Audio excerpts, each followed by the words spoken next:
Hi guys, welcome to or welcome back to another episode of the Storytime Society. I'm your host Jamie and I'm so happy you're here. I'm so glad you're alive.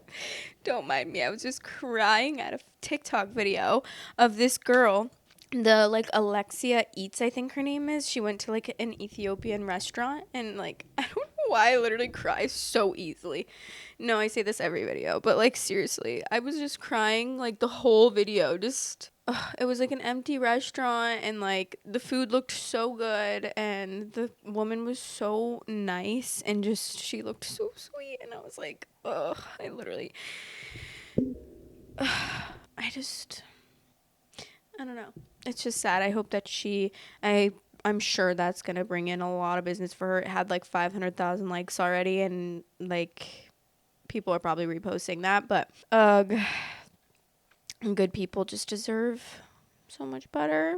And anyways, the theme of this episode is the long-awaited positive hope core episode.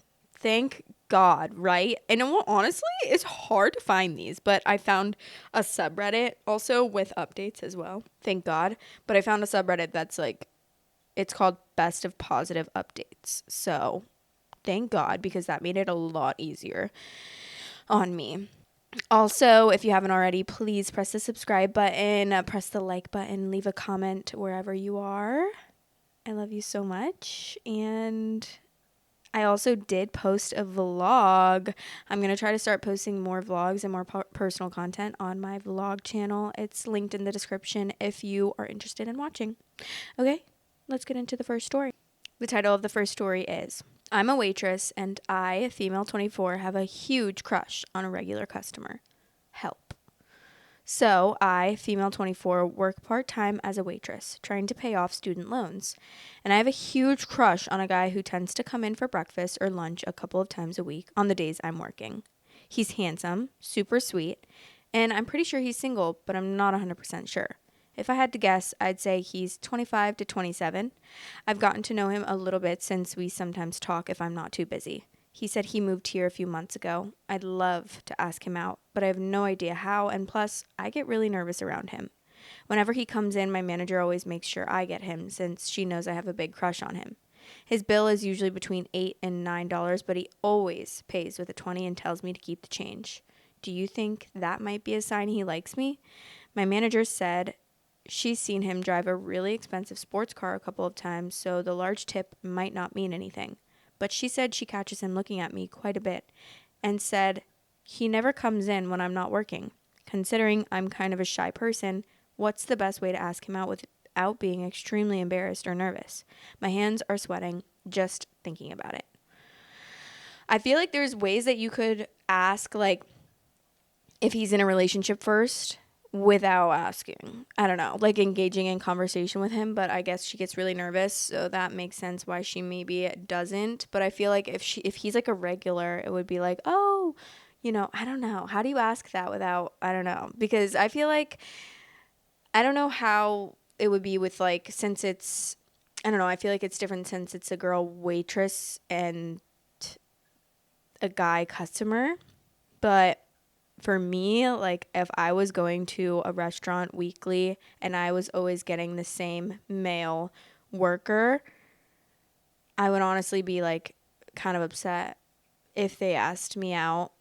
I don't know, because I hate the notion that of being, just because you're being kind to someone, if I went and I would was going weekly and I was always getting the same waiter and I was always tipping them large amounts, that wouldn't necessarily mean that I liked the person or I was interested in them, but maybe I just like them as a person, and maybe I'm just a kind person as well, I don't know. Obviously this is a positive story, so I'm assuming something good happens from this, but I'm just trying to think about it. If I was in this situation, if as the customer, I just don't really like being hit on unless I don't know. That's why I think I've always, which obviously everyone has a different preference for this, but I've always been the one to seek out a person if I'm interested in them. They will know that I'm interested in them. You know what I mean? So I always get kind of ugh, if someone tries to hit on me when I'm not showing interest in them. I don't know if that makes sense, but I think it's just different if you're a girl. 6 days later, there's an update. I have good news. As I mentioned in my original post, I normally work Friday mornings and he comes in for breakfast at the same time every Friday. Well, I had the day off and decided to show up for breakfast at the same time as him. It worked out perfectly. I sat down in the area where he always sits and waited. About 10 minutes later, he walked in the door and saw me sitting down ordering breakfast. He came up to me and looked a little puzzled because I wasn't wearing my uniform. He asked if I had the day off, and I said yes. He said, "That sucks. You're my favorite waitress." I also did my hair and put on some cute clothes that morning, and he noticed because he complimented me and said I looked really pretty. I could feel my face getting hot. I probably turned 10 shades of red, lol. Next thing I know, he asked if he could sit at my table with me. I was so nervous. Guys never give me butterflies, but he gives them to me all the time. But I acted totally normal and tried not to be a dork. Normally, I'm very shy around him, but he made me feel comfortable and was super easy to talk to. We sat and talked for a while before our breakfast came. It was so much fun. My manager was the one waiting on us, which she never does, but she's been encouraging me to make a move on him for quite a while. She was so happy for me. Anyway, I felt like he was giving me signals the entire time, which made me a lot more confident. So I finally worked up the courage and asked if he would like to hang out sometime, and he agreed. We swapped numbers, and he's been texting/flirting with me a few times a day ever since. Since we've been texting, I've learned that we both enjoy hiking, so I suggested that we go hiking and check out an old lighthouse, which isn't too far from where we live. He just moved here, so he's never been before. We live on the Great Lakes, northern Michigan. So that's what we're planning on doing this weekend. When we were texting last night, he mentioned that he'd like to go to a fall festival, which is coming up in a couple of weeks, and wanted to know if I would go with him. So I playfully said, "Are you asking me out on a date?" And he said, "Yes. Will you please go with me?" I'm so excited. Thank you for all of your help on my original post. You guys gave me a ton of great advice. I can't believe how easy this whole thing was. Now I see what men have to go through when it comes to asking out women. Anyway, thank you, Reddit. Okay, slay, queen. Love that for you. So glad that worked out for you. There's an update. There's another update, though, and it's 2 months later. So it's been a couple of months since my last post, so I think you all deserve a happy update. First of all, thank you. I sincerely mean that. I was just a shy girl with a crush on a handsome stranger, and to think that he's now my boyfriend is just nuts. I can't even describe how happy I am. 2 months ago, I left off by mentioning that I was going to take him on a date and show him around the area a little bit since he just moved here. I talked about how we both love hiking, so I planned to take him to a lighthouse, which is only a short drive from where we live. I was afraid it was going to rain, but it turned out to be the perfect day. We packed a little picnic and spent an afternoon hiking. I thought it was so romantic. We had a great time. Over the next couple of weeks, we continued to see each other and go on fun dates. I wanted to take things to the next level so bad, but I wanted to wait to make sure he felt the same way about me. After a couple of weeks of dating, we were hanging out at his place one night, cuddling and watching a movie, and that's when he finally asked if we could be exclusive. It was the best night. So we've been in an exclusive relationship for a couple of months now, but I feel like I've known him forever. We just click. Anyway, he has a huge family, and they had Thanksgiving last weekend, which I was invited to. He begged me to come. I'm a shy person, so I was a little nervous, but they made me feel so welcome. His mother's a total sweetheart, and his dad is hilarious. When we were leaving, I gave his parents hugs, and his mom says to me, quote, "You know, he talks about you all the time. He's like madly in love with you," unquote. My boyfriend was so embarrassed. I've never seen him get so red.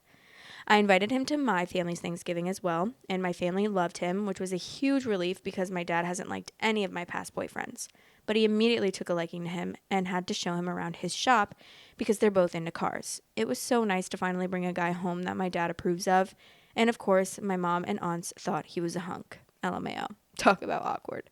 Anyway, I just figured I'd let you know how the date went, and that we're finally a couple. Thanks for all of your help a couple of months ago when I wanted to ask him out. You guys are really encouraging and really encouraged me, so thank you. Oh, that's so cute. We love that. The top comment says this was so heartwarming. Not heartwarming. This is so heartwarm. Drama free, just a cute story. Love it. I hope OP comes back to let us know that they're married with kids now. LOL. No, it's actually crazy because the way that I have like such like Like, I can make anything good into a bad story. Like, I'm actually typically a pretty optimistic person, I would say. Like, I'm pretty positive, and I think that I've gotten more positive over the years. I don't think I've always been so positive, but I do think that I've been like so much more positive over the years. But like, when I'm on Reddit, it's just a completely different ball game. It's like, oh yeah, he's probably married with kids. That's literally what I'm thinking. Like, he's probably married with kids. You just haven't found out yet. But sorry, I don't want to make it into a bad situation. This is supposed to be a positive update. It's just, I am so conditioned to these Reddit stories because we've never done like a full positive episode before. But I'm so glad. I also hope they have a happy, amazing relationship.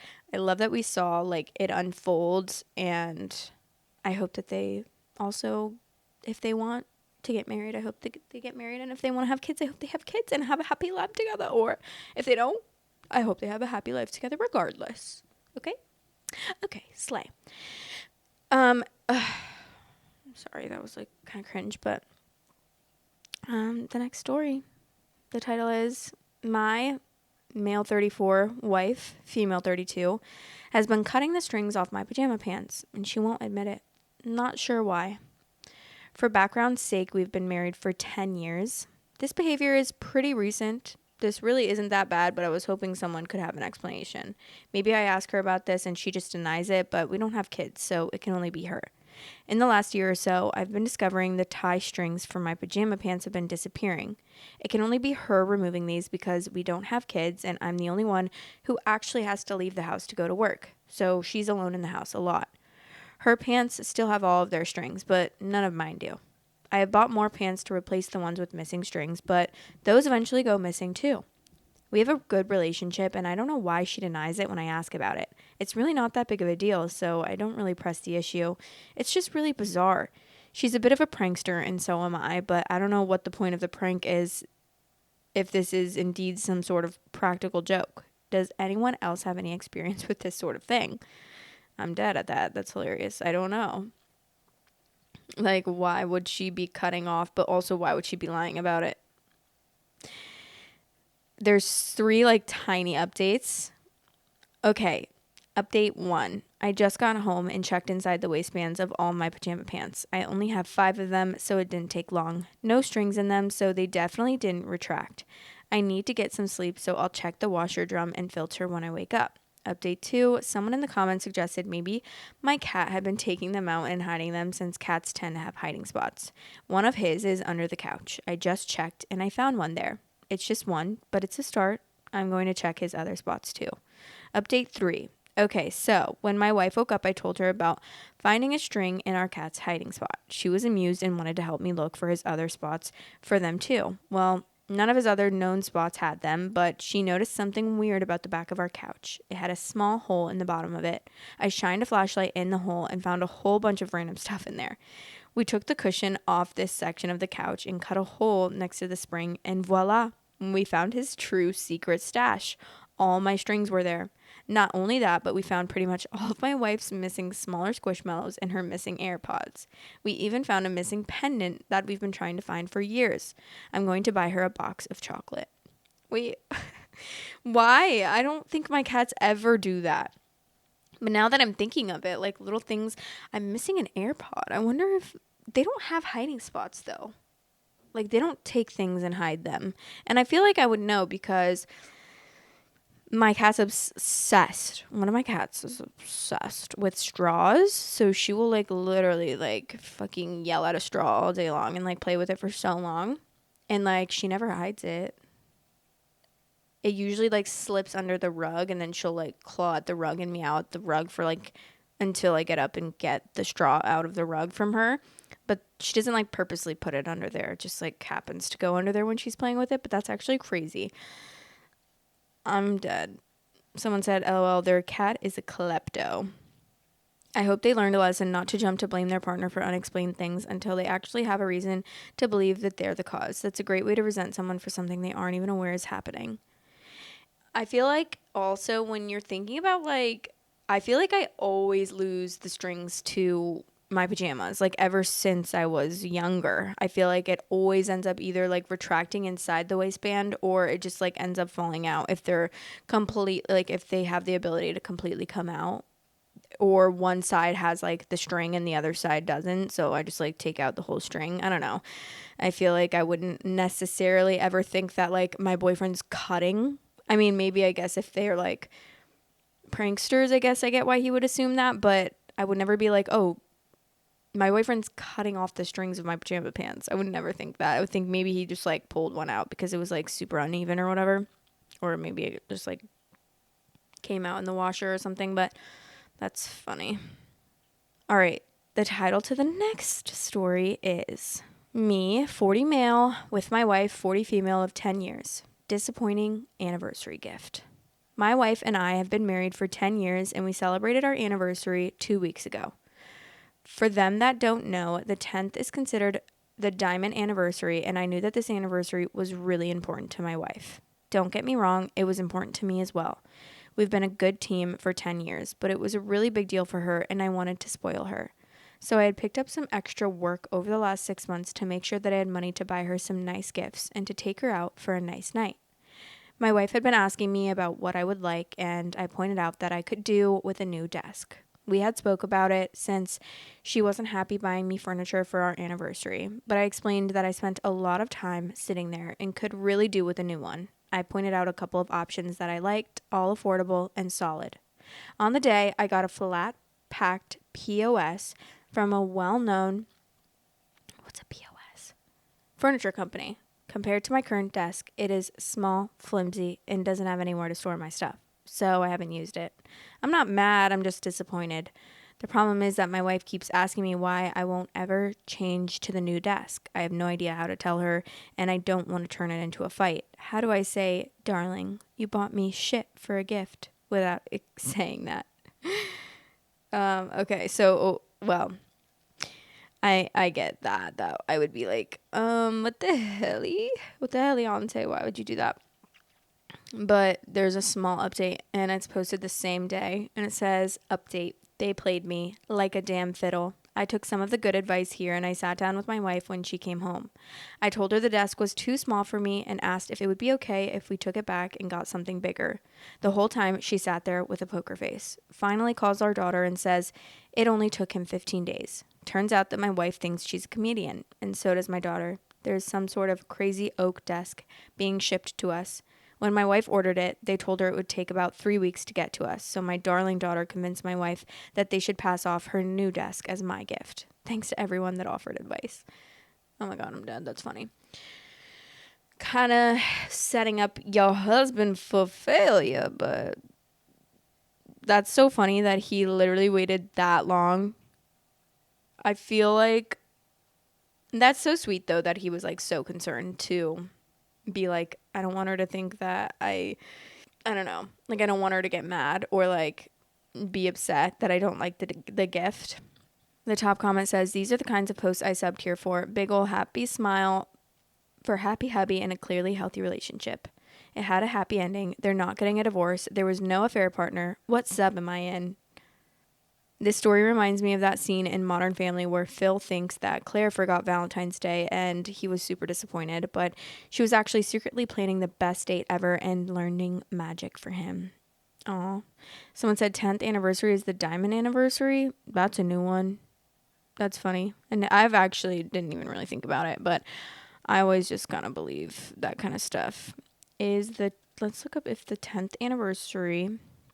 I don't even know what that means. What is the 10th anniversary? Like, what do you mean? No, the 60th anniversary is traditionally the diamond anniversary, although diamonds are the modern gift for the 10th anniversary. The 10th anniversary is traditionally celebrated with gifts of tin or aluminum, while the modern 10th anniversary gift is diamonds, symbolizing their strength and enduring love. What? Sorry, but I don't know anything about tradition. Huh? But I'm also not a traditional person. I feel like I've always just wanted like the opposite of tradition. Like my wedding, I don't want to be traditional. I want a wedding like that I want. I don't want to have to like go on all these rules and like have bridesmaids, and like I want people there and I want to go on like a bachelorette and stuff, like a fun trip with my friends, but like I don't want to have to worry about like bridesmaids and like, I don't know. I just don't think traditional wedding is for me, but obviously to each their own. It's just like I want to actually enjoy my wedding, and I want to like have the wedding be for me and my partner rather than have the wedding be for everybody else. Like, sorry if that sounds selfish, but I just feel like it's so backwards. Like, weddings are always so stressful for the couple, and then they're like so fun and stress free for the guests, which I understand because the guests are taking time out of their day to come to your wedding. So obviously, like, yeah, I want my guests to also have fun and like it, but I also would like to join them in that. Like, I don't want us being stressed when it's literally our day of celebrating our like love and getting married and stuff. But I don't know. I have a whole thing planned for when I get married that hopefully I can afford, because I want to be paying for everything. That's another thing that I always think about is like, I want to pay for everything. Like, I want to be able to pay for everything. That's why I feel like I'm not ready to get engaged yet, because I'm not at the point where I could pay for everything that I wanted to pay for. Like, I want to be able to pay for my family and friends to like their travel and all of the food and all like the stay and everything. Mind you, I really want to do like a family and friend wedding at like an Airbnb for like the weekend, where like it's like a 2-day little vacation. That's really what I want to do. And like have an activity one day that we all like partake in that would be fun, and then like have fun dinners together and breakfasts together, and then have like a casual little ceremony where we get married. But like, because I still really want to have like a wedding dress and stuff, because I love like fashion and I really want to wear like a really pretty dress, but I also don't think I'll be that traditional in like the dress that I wear either. And I also don't want a traditional ring. But then I always hear that like other stones are not as like durable, and that's the part that I get worried about, is the durability of the ring, because I don't actually know for sure, I really want like a toy et moi ring, I think that's what it's called and how you pronounce it, with like a aquamarine stone, and then like I don't know the other stone that I want. Maybe like, you know what? Probably a diamond. I'm thinking like, because me and Jack's birthstones, I think his birthstone, wait, maybe not. Yeah, his birthstone is the diamond. I was right. For a second, I thought I got that confused with October, but October is opal. What? Okay. But my birthstone is aquamarine. And so I feel like it would be cute to get like my birthstone and his birthstone. But of course his birthstone's a diamond. And I also want like a bezel, which I just learned what that is. I know nothing about any of that stuff, and you guys probably don't care what kind of fucking ring I want, but yeah. What got me into talking about that, honestly? What the hell got me into talking about? Oh, tradition. Because the freaking 10th thing, diamond. Like, why does he think that? That's so funny that they think that that's like the diamond anniversary or whatever. 60? How many people, I wonder what the statistic is for like how many people make it to 60 years? Because you know what, actually, I feel like me and Jack will probably make it to 60 years if we're alive that long. Because if we get married like 30-ish, we'll be like 90 for our 60th. And who knows how much science is going to evolve, and like how much, hopefully, probably not though. I feel like not a lot has changed for like how long people have been surviving over the years. And honestly, it's probably getting worse because all of our freaking food is shit. And I literally eat hot Cheetos and Mountain Dew. And that's like my favorite food and my favorite combination. And those are like, they have all the dyes in the world in them. But like, it's so good. Why do I like that so much? Is it because red 40 and like yellow 5, I think it is like addicting, or what? Let me know. I would love to know the explanation for why I'm so obsessed. I've eaten hot Cheetos since I was younger, but when I was younger, it was worse because when I was in middle school, if I would get a bag of hot Cheetos, it would have to be the family size bag, like the party size bag, big bag, and I would eat the whole thing like a big bag. Literally, I would eat the whole entire thing in one sitting, and I was literally in like 7th, 6th grade. Yikes, girl. Calm down. Now I take like a week to finish a bag of hot Cheetos, which is good because I'll feel sick. Like I feel sick if I eat the whole bag of hot Cheetos. I literally feel sick and then I have to run to the toilet the next day all day. TMI, but if you know, you know. If you eat Takis or Flamin' Hot Cheetos, you know the repercussions to that and the consequences of eating fiery stuff. You have a fiery asshole for a couple days. A fire-breathing asshole, literally.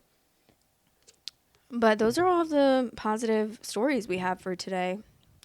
That was so nice to actually hear some positive stories. I bet you this episode won't do as well either.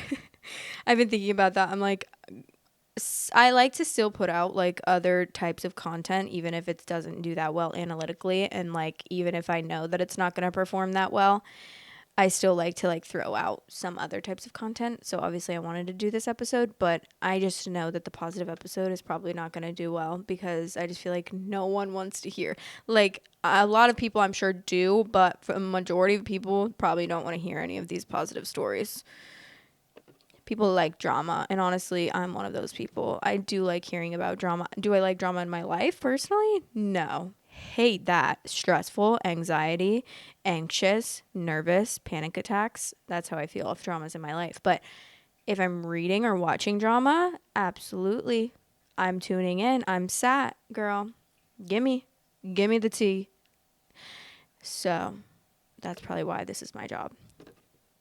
And this is my full-time job. Somebody asked me the other day or the other week or something if this was my full-time job.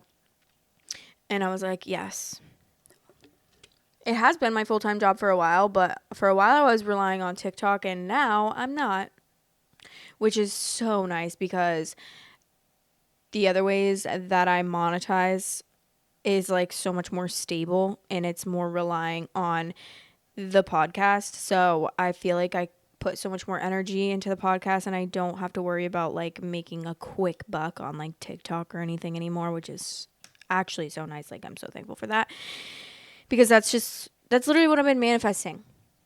And thank God for you guys because you guys literally, I wouldn't be anywhere near where I am today if it weren't for you guys. And I feel like I've honestly progressed so much and like I've really reached so many goals. And sometimes I feel like I need to take a step back and recognize like how amazing it is that I'm doing so well. But sometimes I do compare myself and I'm like, oh, why didn't I blow up in like 3 months though? And why don't I have like 1 million followers already? You know, like, why not? Hello, but it's fine. I don't need to. Actually, I would probably fold under the pressure if I got 1 million followers in like multiple months because I would be like, I already sometimes feel like a little bit nervous when I'm filming. I'm like, this is going out to how many people? And it's not even that many. So like, I can't even imagine what I'm going to be like when I have 1 million subscribers. I'm going to be scared. I hope I don't. But along the way, there are many people getting blocked. So hopefully I weed out those people and only the good seeds are staying. Anyways, what was I going to say? Oh, I've really been watching a lot of Twitch lately.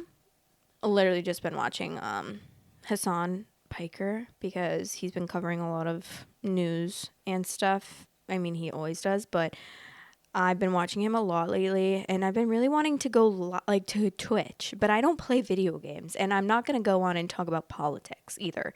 Like, I would, but I also don't think I have anything to talk about, and I also don't really want to read Reddit stories on there because I already read Reddit stories so often that if I were to go on Twitch, like, I would want it to be something fun.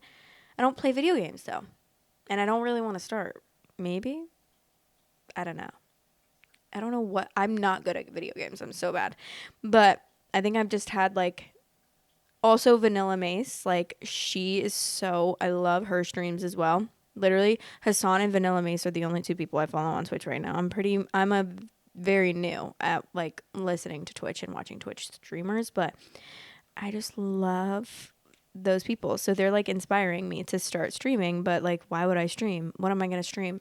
Me sitting here like a little fucking sack of potatoes and just like sitting on my couch editing my videos? No. But anyways, I have so many more videos to film because I'm batch filming today. And so I gotta go. I got Patreon episodes to film. I love you guys so much though, and I really hope you enjoyed this positive, uplifting episode, even though of course I turned it into a negative. I'm sorry about that, guys. But nothing negative happened. So thank God. Yeah, I'm gonna go film some Patreons though. I love you guys so much, and I hope you enjoyed. Let me know what you thought in the comments. Bye. See ya. Storytime Society is now available on all listening platforms. If you are on any of those listening platforms, I would really appreciate it if you rated me 5 stars. Thanks for all the support. Love you guys. Thanks for watching. Please like, comment, and subscribe.